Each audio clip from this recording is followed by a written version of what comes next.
74,686 വോട്ടുകളുടെ ഭൂരിപക്ഷത്തിന് തൃശൂരുകാർ സുരേഷ് ഗോപിയെ പാർലമെന്റിലേക്ക് ജയിപ്പിച്ചുവിട്ടത് വെറുതെയായില്ല. ഇതുവരെ കേരളത്തിനു വേണ്ടി ഒരു പാർലമെന്റ് അംഗവും ചെയ്യാത്ത പ്രവർത്തനമാണ് സുരേഷ് ഗോപിയുടെ ഭാഗത്തു നിന്നും ഉണ്ടാവുന്നത്.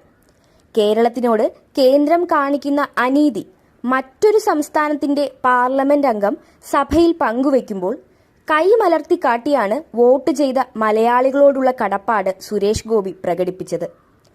പ്രകൃതി ദുരന്തങ്ങളുമായി ബന്ധപ്പെട്ട് കേരളത്തിനും തമിഴ്നാടിനും കേന്ദ്ര സർക്കാരിൽ നിന്ന് അവഗണനയാണ് ലഭിക്കുന്നതെന്ന് തമിഴ്നാട്ടിൽ നിന്നുള്ള പാർലമെന്റ് അംഗം കനിമൊഴി പ്രസംഗത്തിൽ പറഞ്ഞതിന് പിന്നാലെ BJP എംപിയായ സുരേഷ് ഗോപി കൈമലർത്തി കാണിക്കുകയായിരുന്നു. ഇത് കണ്ട് ചിരിച്ച കനിമൊഴി, ആമാ നീങ്ക രണ്ട് കൈയും വിരിച്ചു കാട്ടുങ്ക, യൂണിയൻ ഗവൺമെന്റും അതേ കൈവിരിപ്പുതാ എന്ന് പറഞ്ഞതോടെ സുരേഷ് ഗോപി വീണ്ടും കൈമലർത്തി